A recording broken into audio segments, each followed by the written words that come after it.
I'm kind of like I think people like Maitreyi as a kind of a unique kind of character. And I have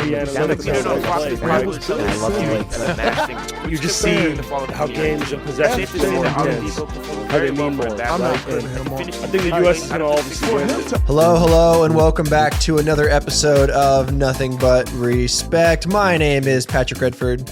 With me, as always, is Harry Krinsky. And this week, for a 45-minute discussion on analytics and why they're so goated, we have Maitreyi Anantharaman, returning champion. Maitreyi, how are you? I'm good, but you told me this was the Malik Beasley indictment emergency pod. Right. That's the B block. Okay. We're all We can prison talk about abolitionists analytics now for just that specific reason. Like I was pretty carceral I 12 found hours ago, but not anymore. I found the indictment, scrolled through it to make sure he did not do any of that shit on the Pistons, and then I was like, okay. So we're good. Yeah. I mean, yeah, that's like, we've had the NBA offseason feels like it has happened sort of earlier than usual this year. Like, I think usually we get the draft, we get the finals ending, and things just kind of feel normal. Like everyone's like, okay, we're going to have a nice little break. But no, we're straight into the When did the gambling finals even indictments. end? It wasn't that long ago, was it? Like 2 weeks ago? Yeah. Less? I like that this is like a new kind of, the offseason has a rhythm. The NBA offseason has a rhythm to it where it's like free agency, the draft. I like that there could be like a new moment in every NBA offseason where it's like, okay, this is where the gambling indictments are going to come down. They'll roll out the stuff right in time for kind of us to figure out the last, for Bones Highland to get signed somewhere. And then we'll then it'll be the moratorium. Yeah, I forgot about the there's a lot. I mean, so we wanted to do a quick check-in with before we really get into what we want to talk about with you, which is the WNBA season. We want to do a quick Pistons check-in. I had totally forgotten about Malik Beasley. I haven't read the indictment yet. Can he be a Piston again or a Warrior, or is it like he's hopeful to be a non-incarcerated citizen? Where are we? Yeah, I don't think he can be in anything. Fuck. He's going to be a sort of I guess, I don't know if they have a Saudi league or whatever, but he's going to have to learn a new language for sure. Got it. I mean, my understanding of the indictment is they're like, he did that shit, basically. There was the words point shaving were in Shams' tweet. There was point shaving. Well, one of the things was he like actually told them to bet the over on his rebounds, so he was like trying extra hard. Mm-hmm. That shouldn't be illegal. Which is like it's the opposite of shaving. It's like point enhancement. Point He's on point monoxyl. Point Turkish. I was gonna say point affirming care. I like that even when one of the things we always talk about with Shams is that like these language perversions have to do with him reporting, like the Heat, like Andrew Wiggins' team option thing with like the same gravitas of like a Politico update about like the Iran war or something. But it's like, even when he's handling something actually important, like a criminal indictment, he kind of can't help but say, due to his involvement in points shaving and prop bets, like involvement in prop bets maybe should be illegal. You should go to jail for any involvement in prop bets. Okay. But other than that, how are you feeling? Cause the Pistons had an amazing season, and then the second most controversial Jalen of the moment right now is Jalen Duren, who got kind of emotionally and physically dog walked in the playoffs in a way that was I'm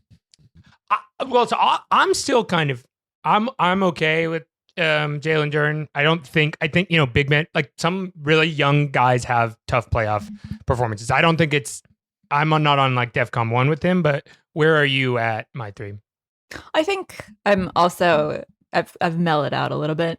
I was probably in the moment. I think I was doing some crashing out, and now I will give him he was 22. He was just a boy. It's just a boy. Just a boy. And that Cavs matchup was a bad matchup for him. I mean, it's two really really long string being guys who can counteract his physicality. So I think it could be okay, but we'll see. Yeah, I think that Magic series just sort of like immediately boomed him, and he just didn't actually know how to mentally recover. And then things kind of spiraled from there. Yeah, I think I was feeling worse about him before I gave myself various draft related mental illnesses where I'm all about tools, I'm all about potential and upside. And I'm thinking like the stuff that Duran is kind of bad at that was like really damaging for the Pistons is like stuff that I do believe like can be taught and he can get better at. It's like he just needs to score the ball more and sort of move his feet sideways. But like the athleticism is there, the rebounding is there. Like I'm with you. Like he's just a boy. Also like the fact that he's, was this flawed and yet like all these teams are reportedly really trying to sign up to get him sort of leads me to believe that optimism is more widespread around the league. So I'm hoping he comes back for your sake. Plus, I mean, someone's got to be the third in the Tyler Hero, Cade Cunningham perimeter thing you might have going here. Oh my God. Which would you prefer? A Cade, Tyler Hero, Jalen Duran, or Cade, Jalen Brown, Jalen Duran? Oh God, I don't know. Because you might be getting one of them. There's like a.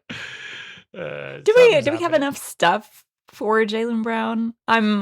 No, probably not, unless the CIA continues to drill holes in his brain. The Bobby Marks tactical strike. Yeah, exactly.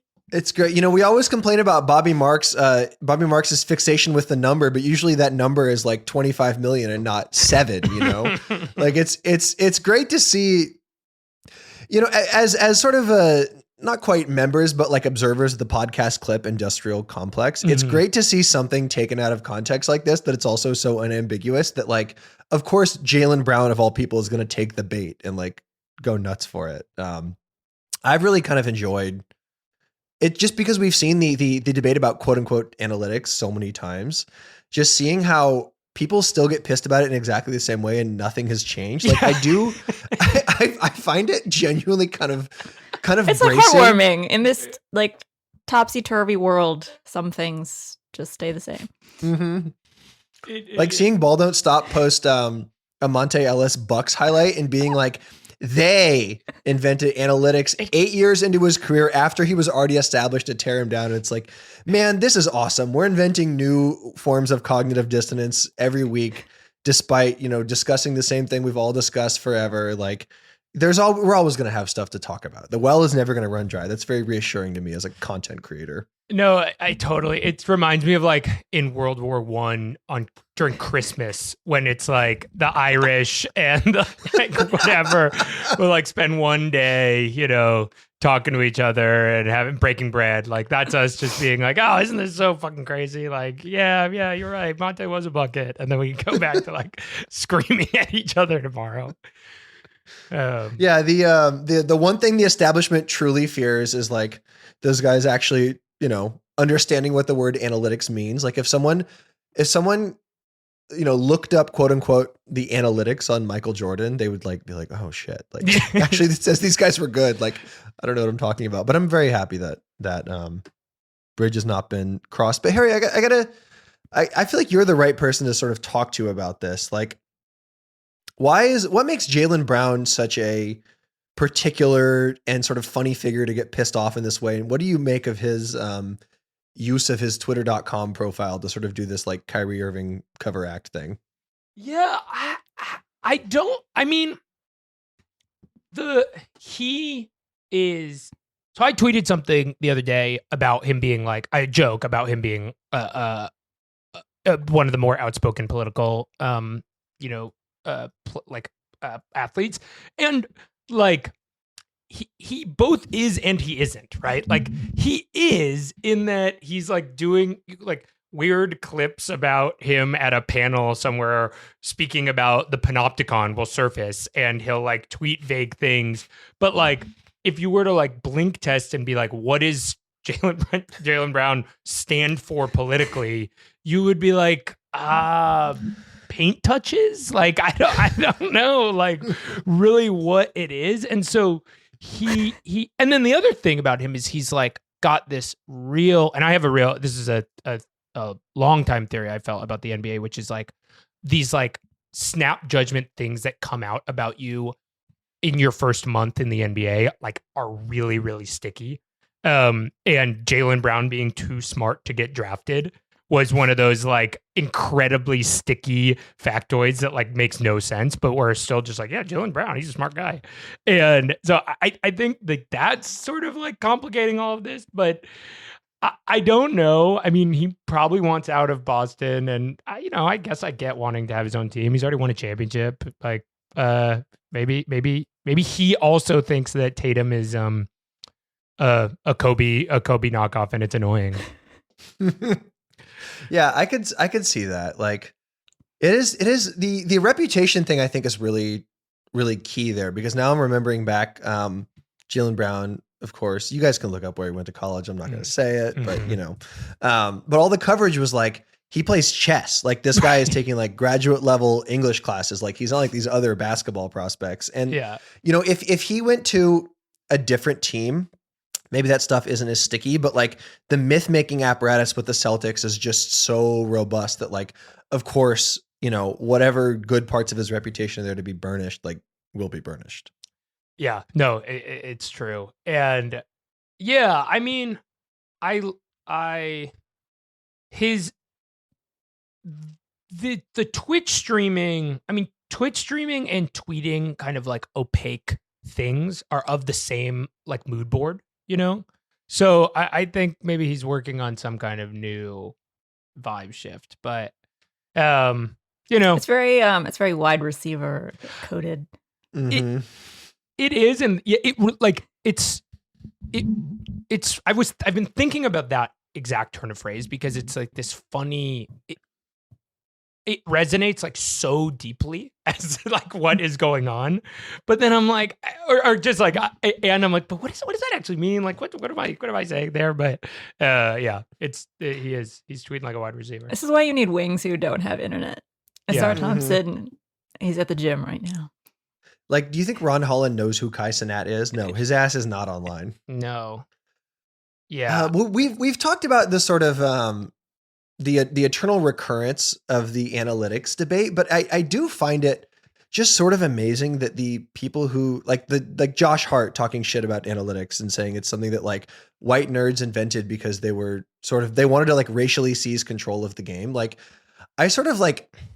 I get why that reflex exists, but like this sort of pervasive misunderstanding of people who like benefit from whatever analytics actually is, like not getting it, I find to be so fascinating, because it's like Brown in particular. It's like Joe Mazzulla's whole thing is like this calculator rat math ball thing. And so maybe his like the real beef he could have with analytics is like, that's costing your team in the playoffs every year. And yet, like, I don't know, just no one has really like grasped what the thing actually is. And, I guess as we've established earlier, I hope they don't, because it's very funny.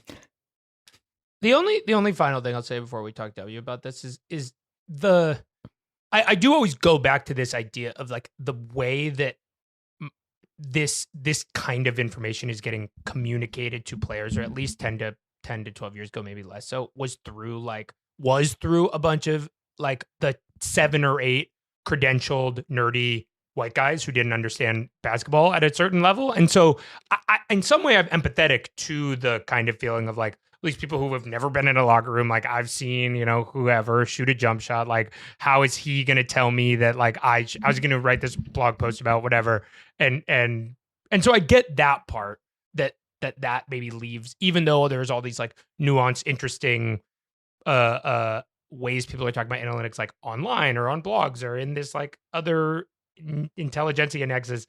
The way it gets to players sometimes is like this caricature of a kind of dopey, nerdy analytics blog boy. Yeah. And that makes sense to me. And I think there's a sort of important misunderstanding where like the anti-analytics worldview is basically that like this is an exogenous invention used to dictate performance rather than like a way to describe performance. Like you like David West of all people being like, awesome, yeah. They invented this to kill Michael Jordan, as like a former member of the Golden State Warriors, not understanding that basically this is like the idea of sort of optimizing basketball mathematically and technologically is like not really to like the game changing is like upstream of that, I guess is my point. Like, it's used to describe the things that are happening and then like be like, okay, well, let's just do the things that are working and are good. Like it's still fundamentally like about basketball. And I find that like, I think you're totally right that like the way it's communicated to them is like not very good, but. My name is Justin Ellis. I'm the projects editor at Defector, which basically means I help all our podcasts make their way into the world. I'm also the author of a new book coming out. It's called The Cruelty of Nice Folks. It's about going back home to Minneapolis after George Floyd was murdered by police to understand why the world was so bewildered that something like that could happen in a place many people associate with progressive politics and a high quality of life. To answer that question, I had to dig into the city's history and examine its big promises of equality and opportunity, and the ideas that created a status quo that segregated homes and schools, but went unquestioned because of the myth of the liberal ally. It's also a personal story of how Black families like my own survived and thrived in spite of all of this. The Cruelty of Nice Folks arrives on June 16th. Consider buying it from your favorite local bookshop or wherever you buy things online ethically. And hey, thank you for supporting Defector. Enough about that. We got to ask. We got to move to the W because we're about halfway through the season, and it's been an amazing season for like a lot of reasons, but really one, which is Olivia Miles the MVP? Maitreyi, you just wrote this amazing, long, actually not really that long, very concise profile. I loved how it started. It's so good. The first line is just so good. Yeah, I'll just read it. Vertical video makes Olivia Miles look good. Horizontal video makes her look better. It's just such a great way to frame what she's doing. But I cut you off, Patrick. No, I was going to throw to you, Maitreyi, like, can you just tell people like what the sort of thesis of the Miles profile is and like what you kind of teased out during the reporting? Yeah, I wanted to use her a little bit to look at what a lot of people have declared the impending guard revolution in the WNBA. As we know, it's been like really dominated by forwards. The same types of people crop up as MVP candidates. All WNBA is positionless now just because there was so much forward talent for so long that it just like made more sense given the state of the league. And now you're, I think, seeing, for a few reasons that I went into in the piece, you're seeing what a team can look like when its best player is a guard. And so yeah, it was fun to write, fun to watch her, as I tried to say with the way I started it. She like definitely is this very kind of stylish and flashy player. But she's also just like kind of a genius when you rewatch her games, see all the pick and roll reads she's making. She's like pretty much immediately one of the very best pick and roll ball handlers in the league, which is pretty awesome and exciting to watch. As for the MVP question, it's just tough to coexist with Asia Wilson to pick a different time to play basketball. But she's gonna get votes for sure, and she will deserve them.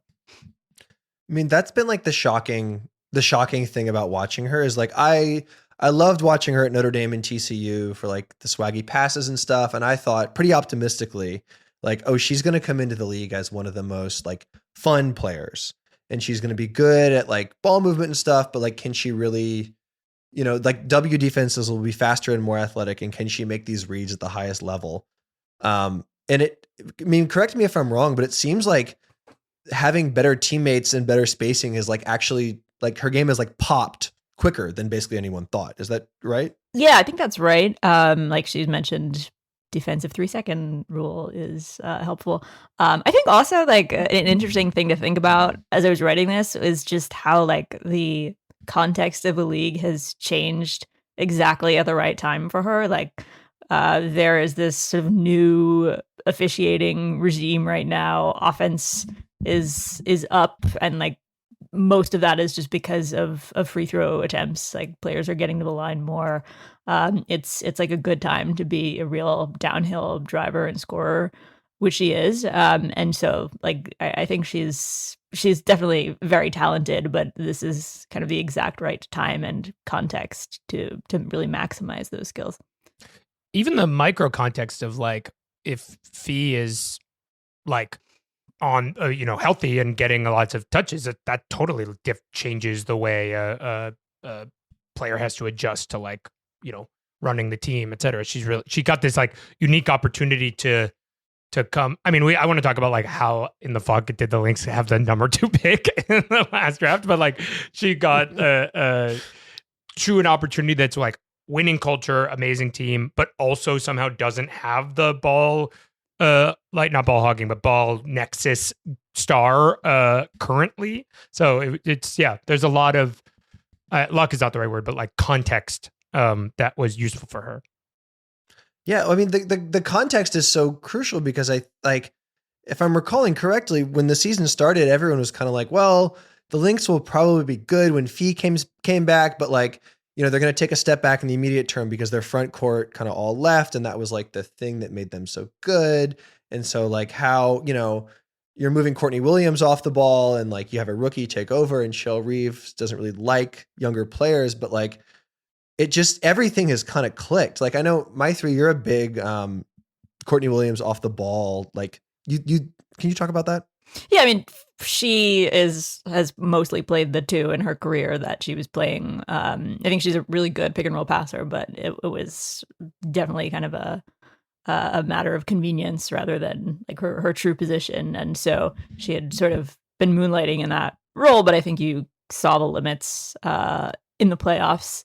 And so, yeah, I think just having lived there also just means you get a better version of Courtney Williams.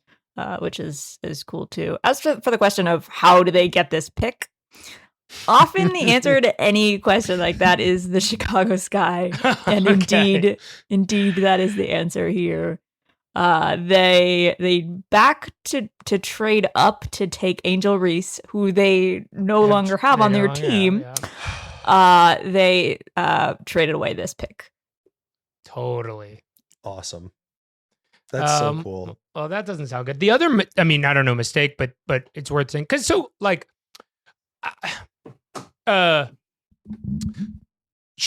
Miles didn't come out of nowhere. Of course, number 2 pick, whatever. But I am kind of like when I was like the degree to which she is put her stamp on the league as a rookie guard is crazy, and I found myself being like, I was curious. Are people being like, why didn't she go number 1? Like, what's up with AZ Fudd? Like, how's Fudd doing? Like, what's that looking like? Was there talks of her going number 1?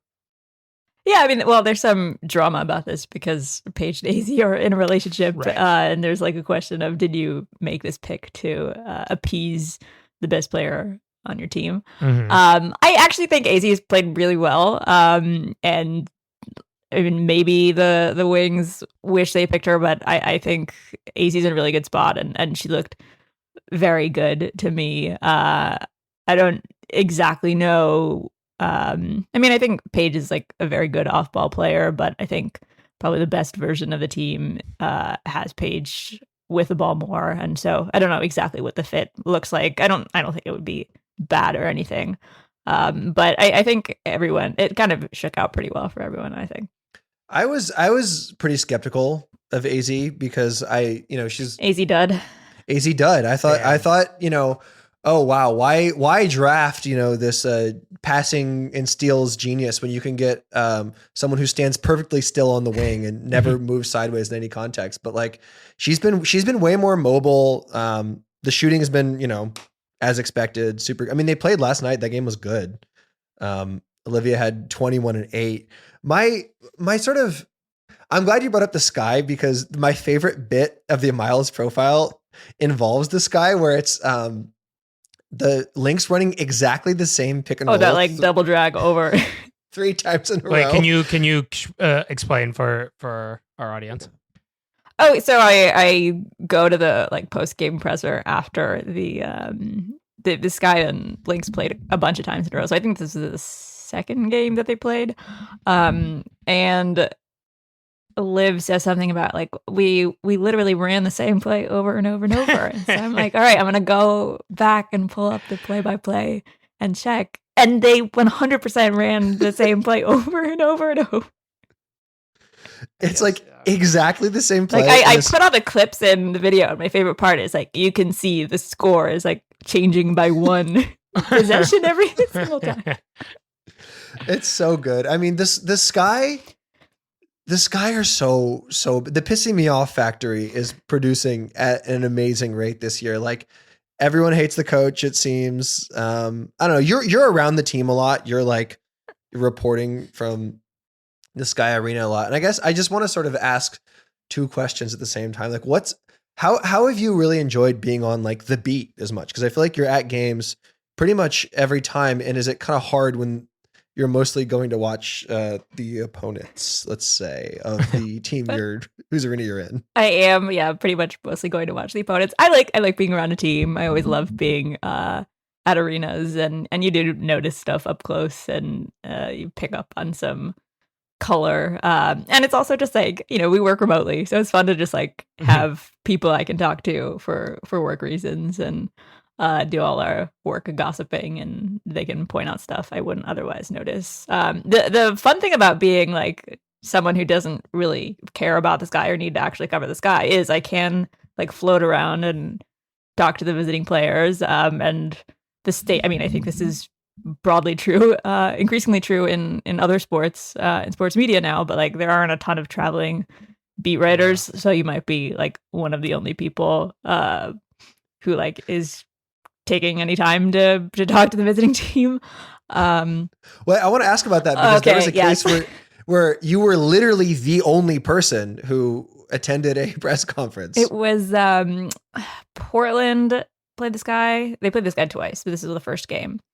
And there was some like incident with the PR person, and so we hadn't traveled with the team. I understand that this got fixed for the second game, but for the first game, there was like not actually a PR person facilitating the Zoom, so they didn't have a Zoom set up. They didn't have anyone traveling from Portland.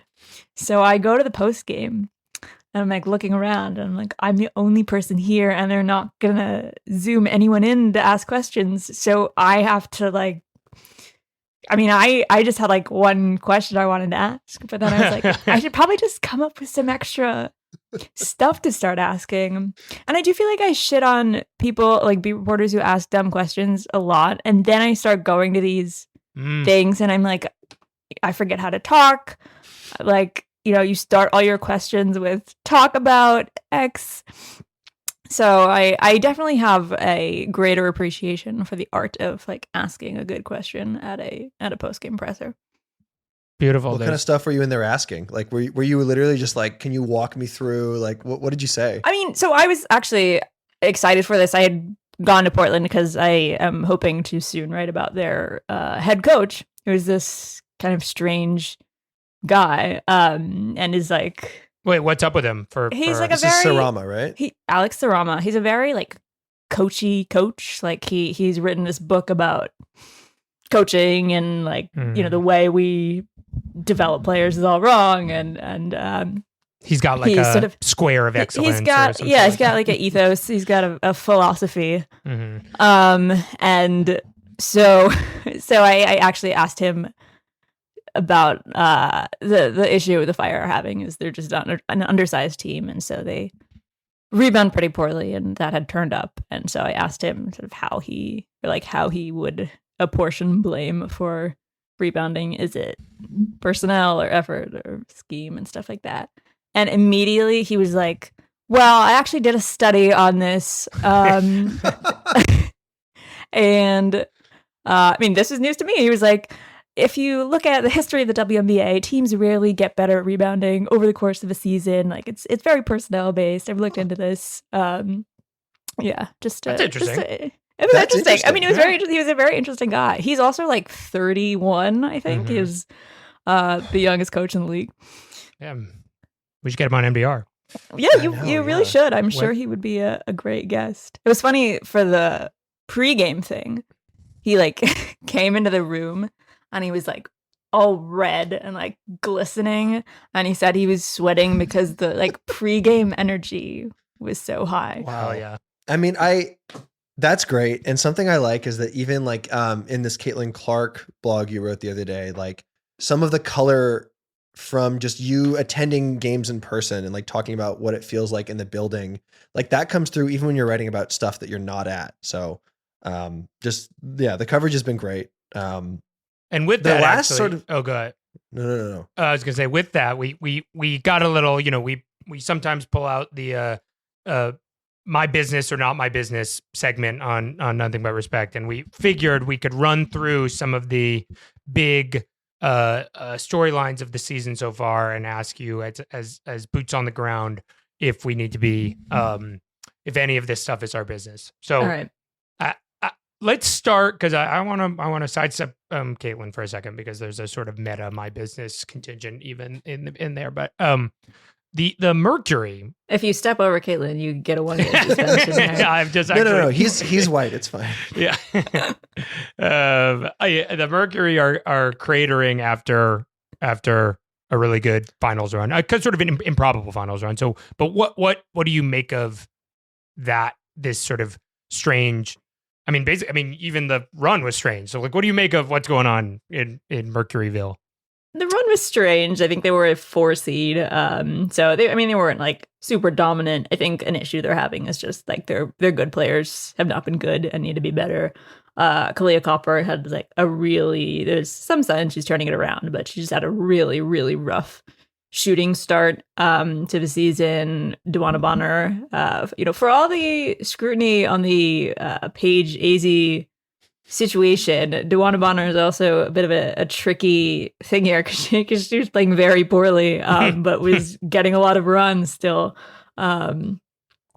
So yeah, I think just their better players need to play better, and then they've had they've always sort of been a team that didn't, or under this regime, they've been a team that didn't have a lot of size in the front court, and so the Natasha Mack injury has been pretty rough. So I think they could maybe turn it around, but I don't know. It gets late early. It was crazy watching how bad Duana was in the finals last year. Yes. And just thinking like, why is she still out there? It's like there are 9 players who are running around doing stuff, and then like Duana's just kind of like looming near the baseline, scarecrow style. And it makes me wonder, like, can wife be Nepo? Because there's no other reason for her to have been out there. I mean, there's all this analytics talk. You're discounting the indomitable spirit of love. Yeah. Or perhaps dominable spirit of love. test. Yeah. That's good. That is funny. Yeah, there should be like a some kind of new like advanced analytics where the acronym is RING. Okay, what about wait back to the next my problem or not my problem thing I want to bring up. Harry and I, as sort of braggadocious Valkyries fans who have syncretized the Warriors cargo cult style belief that another title is always just on the horizon with into WNBA fandom. Last year when the Valks were the best expansion team of all time, I was talking crazy shit. Mm-hmm. I was like, this will never happen. The Portland Fire will win 1 game. Mm-hmm. The Cleveland Rockers may as well not show up in their first season. And yet the Tempo and the Fire are like, if not good, they're not bullshit. No, they're definitely watchable. Like they're upholding the contract between team and fan, which is like, there's something interesting happened. Portland had kind of a hot start, and I think they're being figured out. I was like extremely concerned about their defense, and I feel like they got away with just like not having any players who knew how to play defense for a while. But now I think in these Sky games, they just gave up like 100 plus points. I think 124 to a like not good Sky team. I saw Camila Cardozo set a record for like most field goals without a miss. Like she was like 13 for 13. You're gonna want misses. You're defense. gonna want misses. Unfortunately, I hear that teams do not actually get better at rebounding over the course of a season, so they might have to figure some stuff out there. But I think they've been interesting, and they are getting these sort of Valkyrie expansion season Valkyries style performances from people who are just really making the most of extra playing time. And Sarah Ashley Barker was like one player who just did not actually even look like a WNBA rotation player last year, and she's been like a good starting guard for them.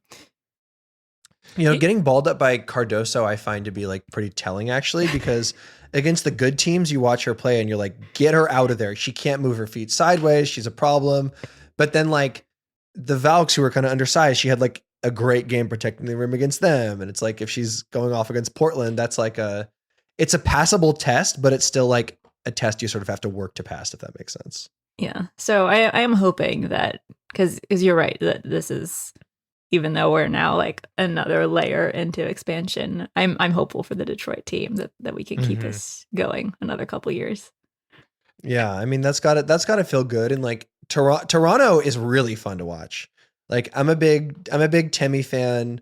The 53-pointer Marina had the other night was great. Like what have you liked, or what have you seen from them? Yeah, I think Toronto built themselves like a little bit differently, where they kind of wanted to be competitive and make the playoffs. Kiki Rice has been injured, but I shouted her out a little bit in the Olivia Miles profile, but I think kind of the same thing with her, where she's been really good as a pro and maybe a little bit better, and is just like doing all these kind of modern point guard things where she's big, she's I think 5'11" or 6 feet, and is just like a really good pick and roll handler. So hopefully she gets back on the court soon. Yeah, Toronto has the 4th best offense in the league, which is kind of amazing given that they have a negative point differential and a losing record. But yeah, that's the Marina Mabry, suckers. Brittany Sykes, a guarantee. Yeah. Well, wait. What I'm curious what you mean by they as an expansion team they were building more to win now. What did that look like? What's Portland's? Because it kind of. Well, yeah, I just mean that they kind of spent more in free agency on the Sykes Mabry pair of like kind of established vet scorers.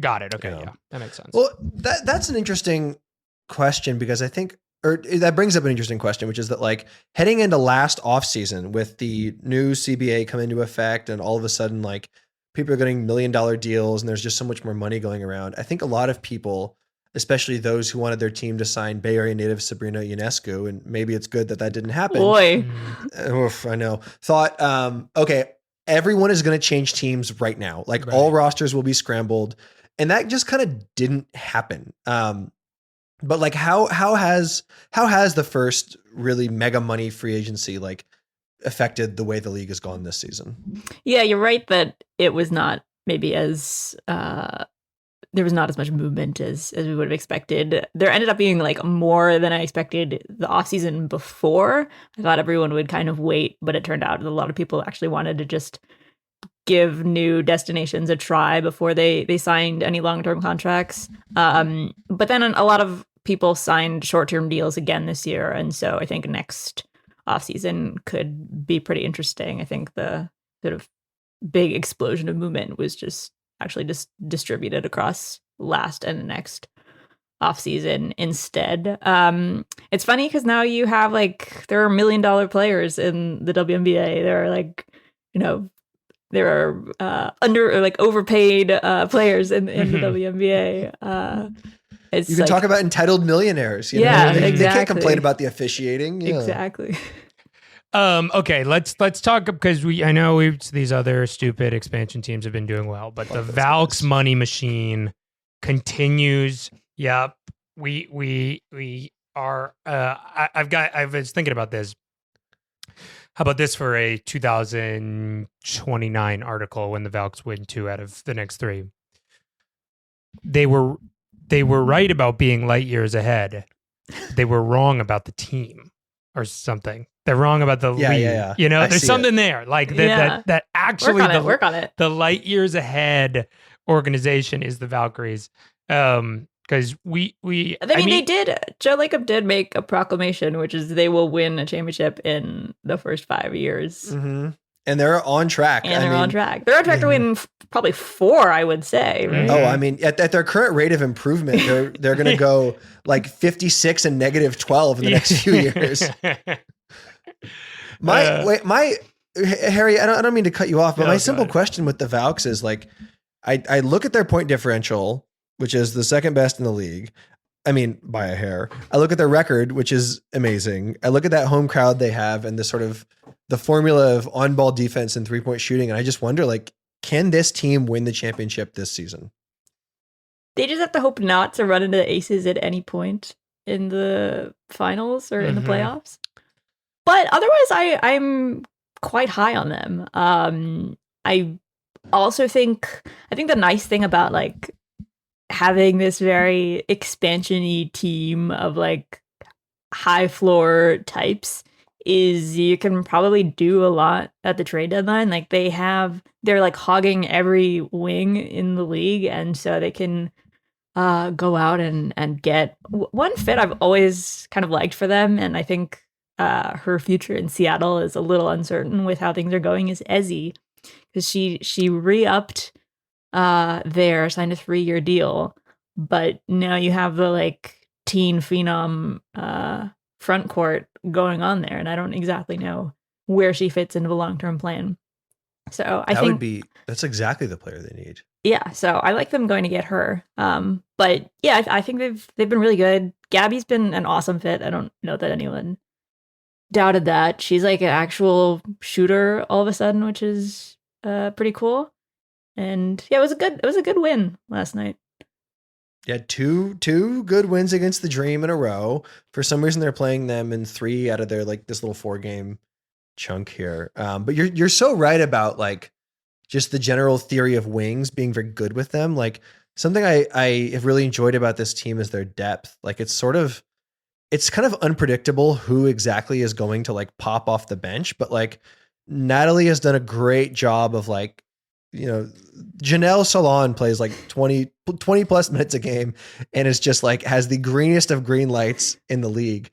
But then sometimes it'll be like Tip Hayes and Caitlin Chen like just control stuff off the bench. And like there's so much to like with this team. And size is the one thing I worry about. Like you and I are both sort of close Kia Stokes observers. Does it say more about the infrastructure of the team around her that they're being so successful despite her shooting 3 shots a game in 22 minutes a night? Or is she actually just the GOAT?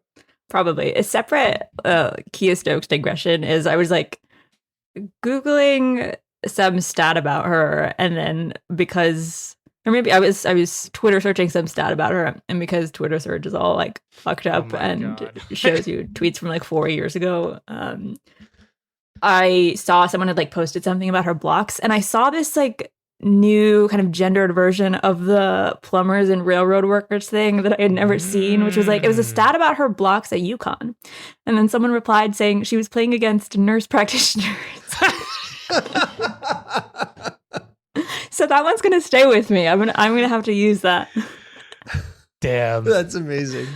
You sometimes got to hand it to him. So I need like what's an old timey occupation for women that I could use for the railroad workers? Seamstresses? Yeah, riveters. Typists. Riveter. Typists. She was hooping against typists. She was playing against switchboard operators. She was playing against teachers who will quit when they get married. She was playing against homesteaders, yeah. Yeah, okay, yeah. She was playing against trad wives. Sorry, that's the last one.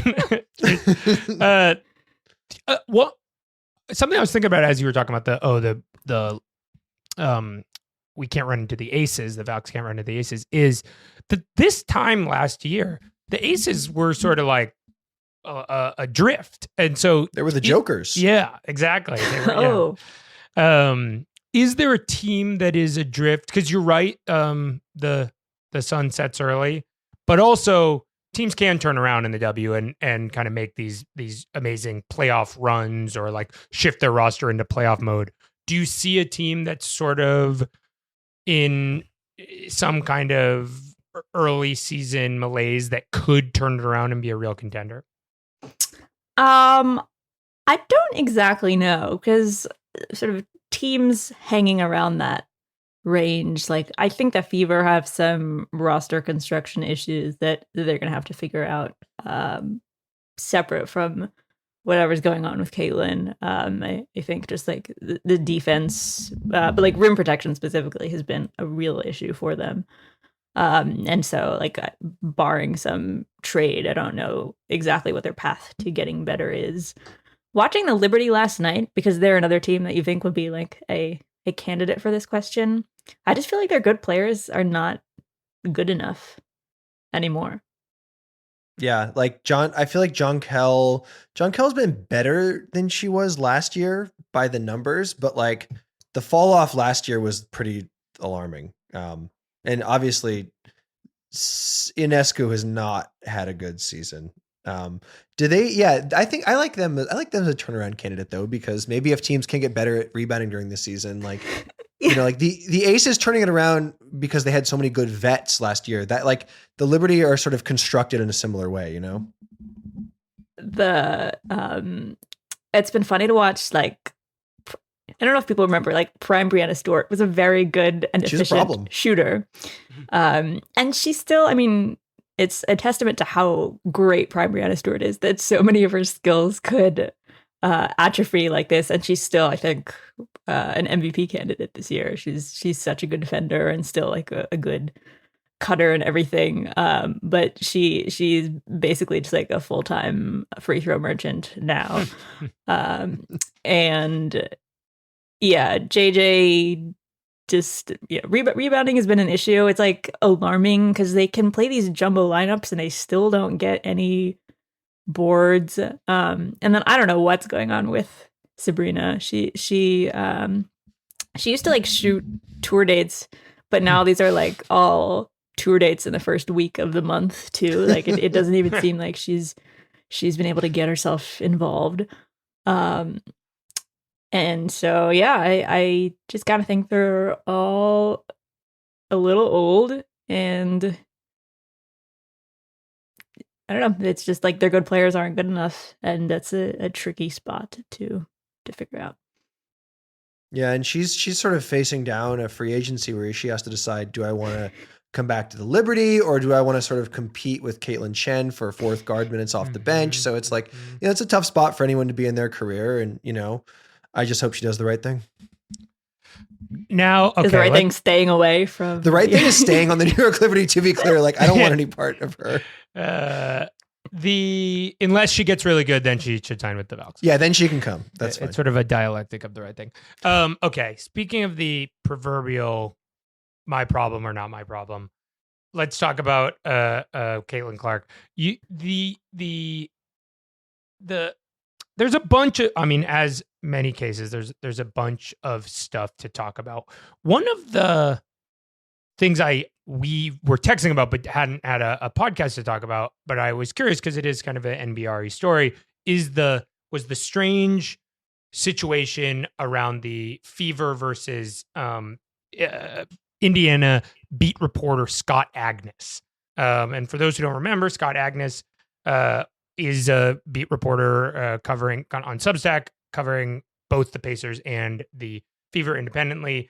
He and correct me if I'm getting the details wrong, but I think this is basically it. He reported about some kind of confusion around a Caitlin Clark injury and how she was like a last minute scratch, and he reported basically that she was a last minute scratch and that the Fever had not listed it in the right time, which is like, you know, a small scale problem, like the Fever, you know, slap on the wrist type of thing. Like you should be updating it sooner, but it's not like some big scandal. But he reported this, and then the Fever was like, "This is wrong. You have reported this incorrectly, and we're revoking your credentials from covering the Fever." And that created a sort of like, people were upset with this. I found myself being like, that's crazy. I don't think you should be taking credentials from a reporter for doing his job. So what did you guys make of this? Am I getting the kind of general outline of the story correct? And how does this fit into the larger Caitlin Clark media nexus?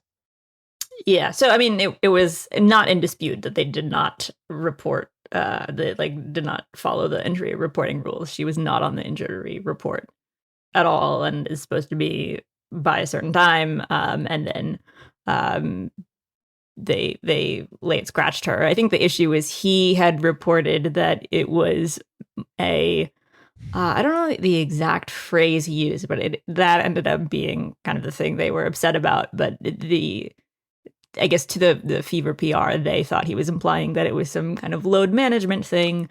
He right, yes, I remember now. Clarified in his post, but I think it was like different in the tweet. He clarified in his post he didn't mean it was load management. He just meant it was more precautionary given her history of injuries like last year and all the games they'd cost her. And so that was like the issue. And he said that this was stuff he was like actually getting from a source and that he stood by the source. But they were not happy with it and so revoked his credential. I don't know how much of it is just like Caitlin World stuff and how much of it is just like a one PR team being kind of touchy. Like I do think when we were talking about this, like it's I think increasingly difficult for independent reporters to cover the WNBA. Like they've really tightened up the credentialing rules so that you need to like actually like have an editor and or editorial process or something like that, and they've sort of tiered off access accordingly, which I think they also have done in the NBA. Like I don't even know how much it's a WNBA specific thing, but I mean, so much of the reason that the WNBA is like covered by a lot of independent journalists is because there was just not like really a mainstream infrastructure for good coverage of a league. And so that's like that's like why, so many of these journalists are independent or freelance or kind of doing it as a side gig. What can I ask you to play devil's advocate for a second? And because I'm genuinely confused by this. If you are the WNBA, what or in the NBA, I think this is true in both cases. Like, what is the argument for like, no, we want to limit credentials. We really want it to only be people we have a really, really strong relationship with. We want to tier it. Like, we don't want all these independent people. Like, I'll just leave it there. What is the argument for that strategy? Yeah, I mean, I think if you ask the players, they're just like often. I mean, I've totally been in like press conferences with like sort of clowns who don't really follow the WNBA, but like are not self-aware enough to realize that they like maybe shouldn't ask a question or like they, I think the league has like also really cracked down on them, just thinking about like last finals and compared to finals past and who was allowed in the room. But I think like players are just kind of annoyed with, I think that's totally fair too, that players are annoyed with people who like don't actually know what's going on and, are just kind of taking advantage of an environment where it's maybe been a little bit easier to get credentialed in the past. And I feel like to devil's advocate counter argument here. I feel like maybe some of those independent type journalists would basically say that like, oh, the WNBA is now trying to like sort of corporatize their coverage. What they want is not like independent sort of outsidery coverage. They want stuff that really aligns with like the image the league is now trying to sell, where it's like much more popular thanks to Caitlin Clark inventing the 3-point jump shot 5 years ago. And now they want to like really, they want to push a sort of different image, and it requires a different press corps to do that. How valid do you find that? Because I find myself like, while the trends maybe sort of make sense there, I don't really think it's that deliberate. There's this thing that happens a lot when like Shams is given WNBA news that people get mad that he was given the news.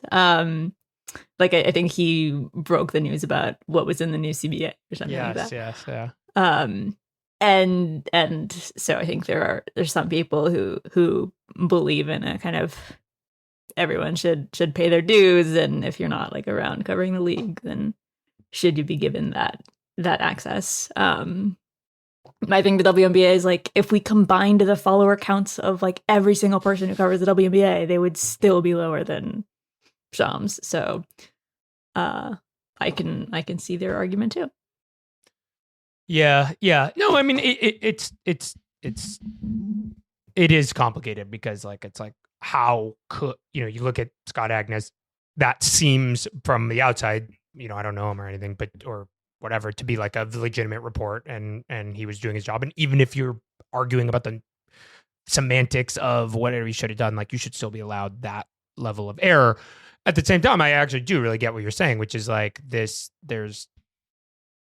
almost like what I was saying about the advanced analytics from the beginning. It's like, you don't want a bunch of bozos in the room asking like stupid ass questions and wasting everybody's time. Like, it's already probably annoying enough for the players to like have to answer the same 10 questions every day and try to like, whatever, feel like they're on trial with a bunch of the world's stupidest lawyers. So I get it. Yeah, and I mean that's kind of the danger with the way they've constructed the new rules. Like it just gives them a lot of like latitude to make decisions like this, when like Scott Agnes is not the sort of bozo maybe a player imagined when they wanted tighter credentialing. Like, he's someone who's at every single Fever game and practice and like writes reported things on the team, and like is a experienced journalist. But it's just that when you are an independent journalist like that, you're sort of always at the mercy of the team. You know who learned that lesson the hard way? I'm sorry. I mean, it's like really tough, because if he were at whatever, the Indy Star or something, and the team wanted to ban him, like, okay, maybe he can just get reassigned to another beat. But like, this is his job. Like, this is a specific thing that he does. I'm sorry to have cut you off. I was just realizing another independent, let's not say journalist, more creator, who was disciplined by, not disciplined, but disciplined by his fellow reporters is of course the maverick YouTuber Venom, whose bold truths that a guy walked into a hotel were silenced by the league. So, maybe we need, because we're about to get to the Caitlin Clark kind of controversy. It's so fun. Actually, I was going to make a joke about Venom should just be a full-time Caitlin Clark reporter, but he kind of already is, actually, if you look at his account. So I'll leave it there.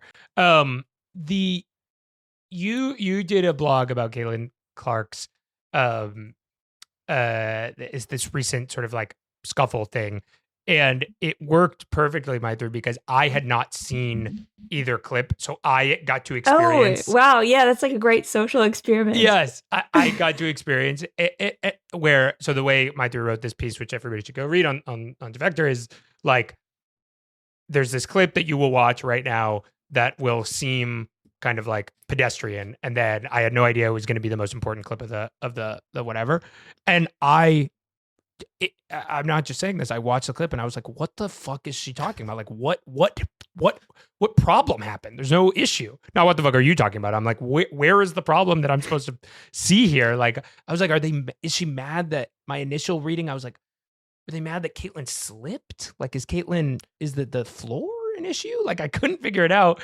And then you watch all these highlights or whatever of Chokegate, which ballooned into this crazy thing where all these other videos kind of make it seem like Caitlin's being choked.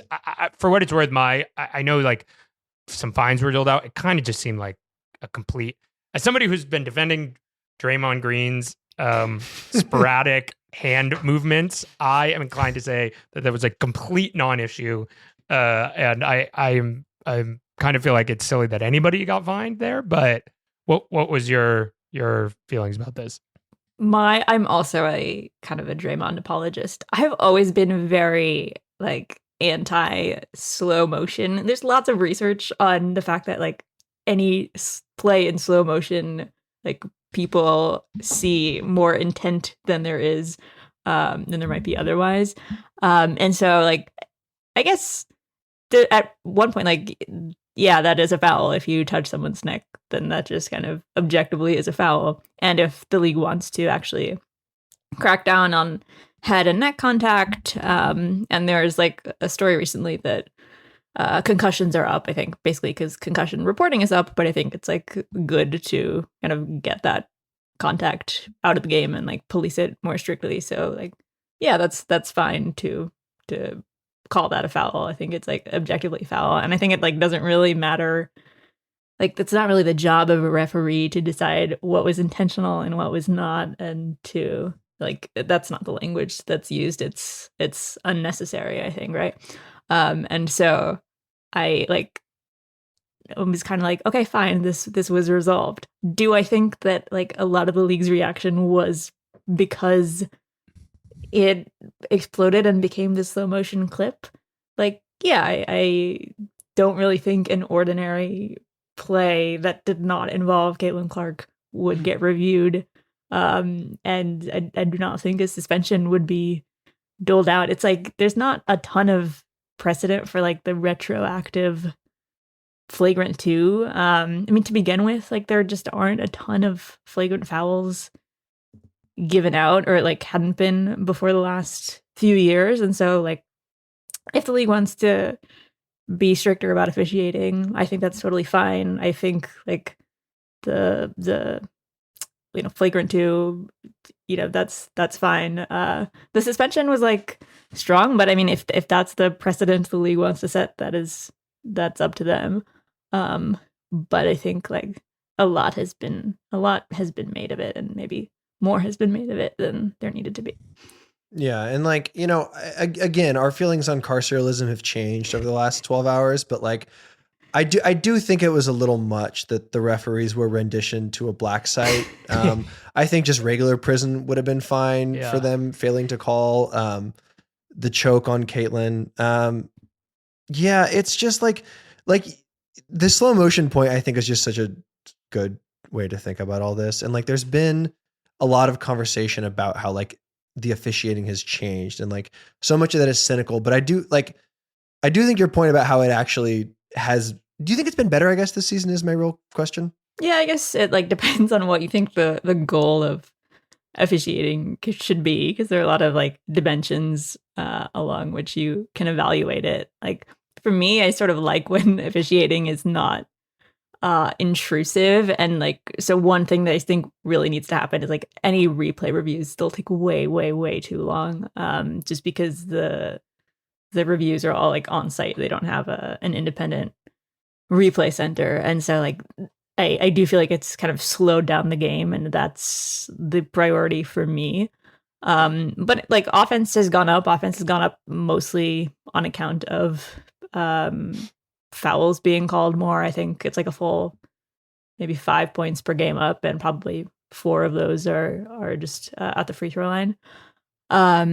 So if that's sort of the goal of officiating, like more freedom of movement to sort of achieve a certain aesthetic goal, then I think maybe it has succeeded on those terms. But I think there are still people, like a lot of the officiating issues are just these like structural things with how officials get paid, what kind of pool of people the WNBA officials are drawn from, and like that stuff is just hard to fix overnight.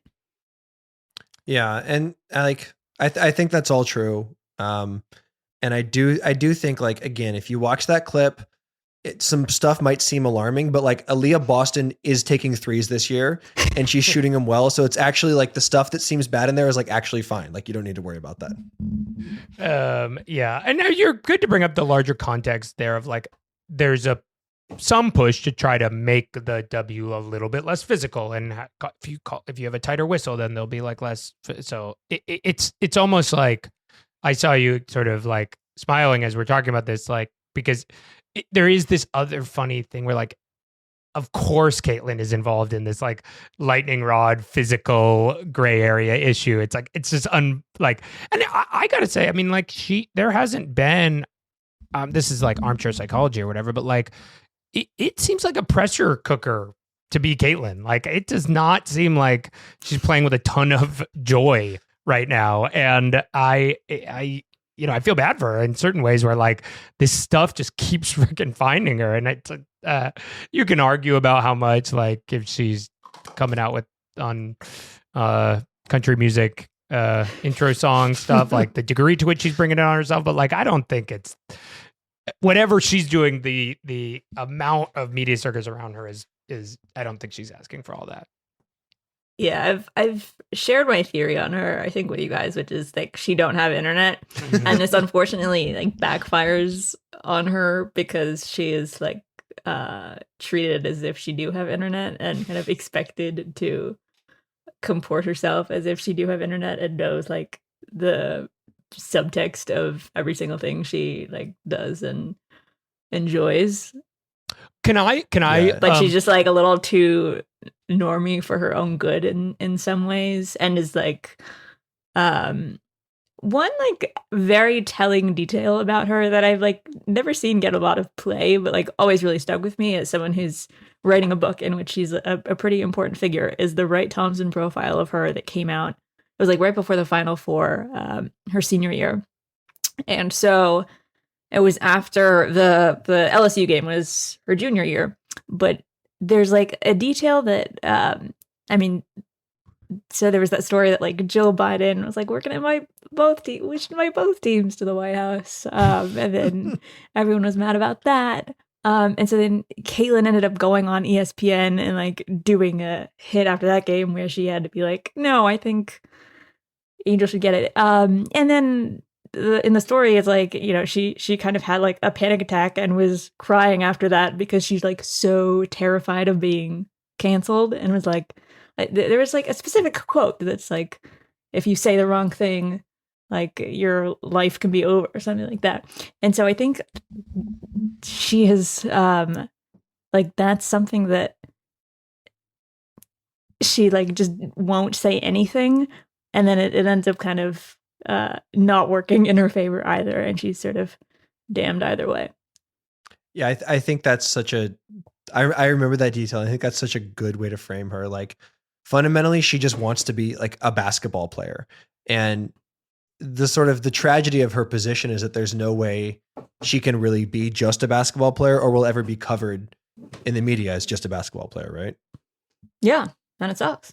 I find myself adopting a position of radical centrism towards Caitlyn. Like, a bunch of my friends went to the Valks Fever game where she was booed by the Valks fans. And when asked, like, those who kind of didn't have internet themselves were just like, oh, everyone's booing her. And so that's fine. And those who had too much internet affirmatively were like, oh, she's racist. She has like the politics of Dave Portnoy because she's being like cynically used in this way. And it's just like, man, it just must suck. Like, to have to be in that position, to just be booed for, like, again, not having internet more than anything. Can I put forth a theory that it sort of advances the Caitlin Clark don't have internet theory? You know, we all of our age group, we all encountered people who in 2000, when it was Hillary and Obama, they campaigned for Hillary, and then years later they would go on to vote for Bernie Sanders against Hillary. And it's like, oh, that's an interesting sort of thing. And then there's people who aren't like that. And I would say that Caitlyn is not that she don't have internet, but that she stopped having internet at some point. That the problem is that she has the original sin of understanding the cancellation mechanics of the internet. She is not like James Harden. James Harden don't have internet. He's wearing the thin blue line mask to walk down the like he has. He's like, that blue stripe looks cool. Yeah, he has no idea. He's like, look at this Punisher max with one blue line, right? Caitlyn, somewhere along her rise to fame, like lost internet or cast herself out of internet, but like, again, like had enough to kind of understand the original sin of it all. And so that's sort of like how I'm reading somebody who is trying to pretend that she don't have internet, understandably as a sort of coping mechanism of like, yeah, you got to shut out the. I mean, I wouldn't want to be on the internet if I was Caitlin Clark either, but just sort of fundamentally, she does, or at least has had a Snapchat before, you know. So it's a little bit like tricky for her. How's that register? Wow, this is a great theory. I think this makes total sense. I'm glad she lost internet. Yeah, her power went out. Yeah. All right. I do want the Fever to put it together. Like, I want her to learn how to. I mean, you've talked about in your story just like how their defense is just kind of sort of perhaps fatally flawed. And I do want them to put it together just because I think they would be more fun to watch than the Liberty or anyone else, or like them in the Wings. I think would be the most fun to watch of that sort of tier of teams. Are you sort of emotionally and mentally ready to cover a Caitlin Clark playoff run? Because that's just going to be, the noise is going to be so crazy.